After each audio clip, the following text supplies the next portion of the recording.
Some paintings feel perfectly serene when you first see them. A man visiting a fortune teller, a quiet picnic in the park together with friends and family, or a reclining woman in the countryside. But if you linger, you start to notice little details, details that change everything. Because sometimes what looks normal initially hides something far more unsettling. In this video, you'll discover 10 paintings that look straightforward until you look a bit closer. Once you know the truth about these 10 artworks, you'll never look at them the same again. At first glance, Georges de la Tour's The Fortune Teller looks pretty innocent. A well-dressed young man stands next to 3 women and is absorbed in the moment. But look closely at the girl's hands.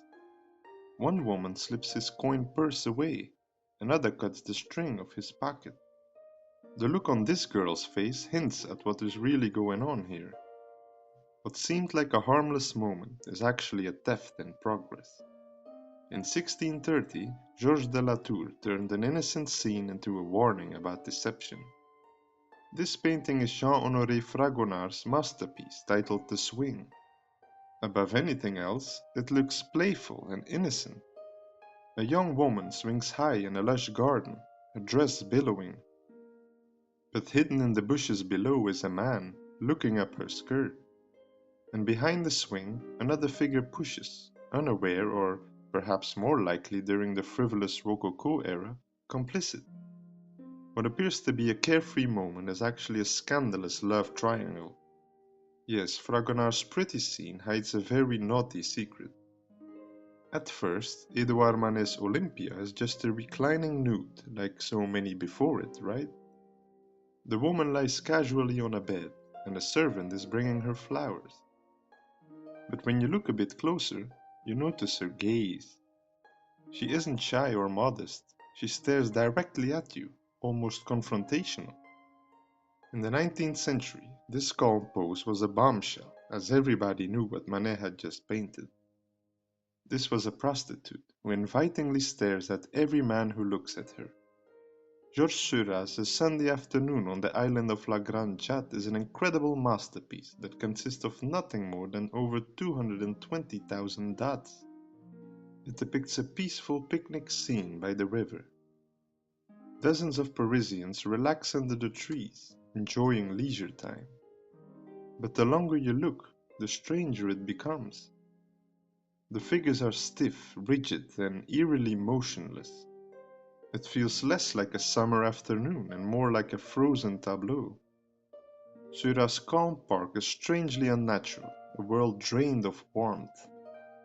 This was exactly like the members of the 19th century French bourgeoisie whom Seurat came to despise. Grant Wood's American Gothic is one of America's best recognized pictures.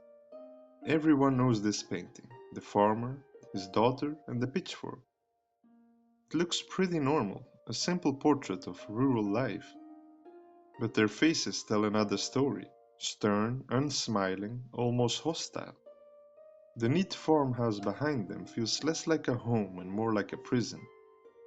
What appears to be a wholesome American picture carries a dark undertone, as it's hard to imagine that these people were truly happy.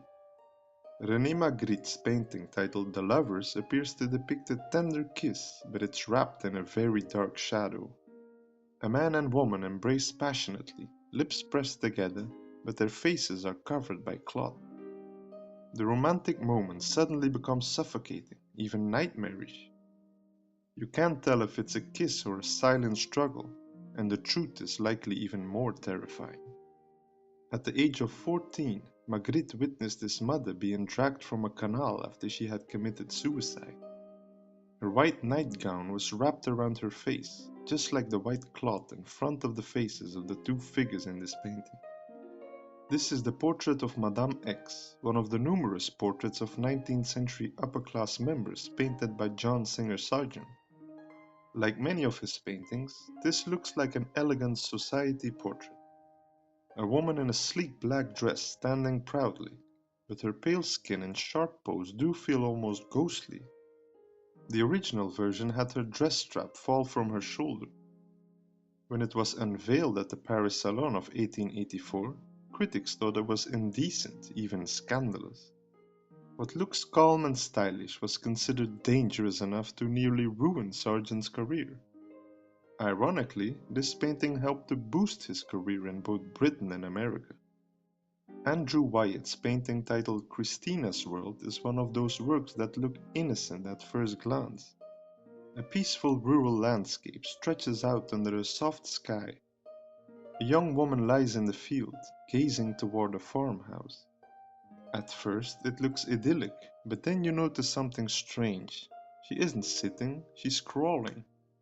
Christina was paralyzed from the waist down, and this means that the beautiful field becomes a trap she must drag herself across. Suddenly, the calm scene feels heartbreaking. Caspar David Friedrichs, The Monk by the Sea, depicts a small, solitary figure standing at the edge of the sea. The sky above is vast and empty, and the waves stretch out endlessly. When you first look at this work, it feels like just another romantic landscape. But after a while, it becomes something completely different. The monk is tiny, almost swallowed by the void of sky and sea. What seemed calm now feels unbearably lonely. It's, in my opinion, a gentle reminder of how fragile we are against infinity. The final painting in this list is titled L'Absinthe, and it was painted by Edgar Degas during the mid-1870s. Two people sit quietly at a cafe table, and they should be having a good time. But their faces tell another story. The man stares blankly forward, the woman slumps, lost in thought.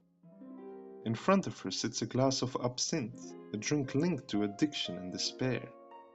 The calm cafe suddenly feels suffocating, filled with loneliness, as these two people appear to be deeply unhappy about their situation.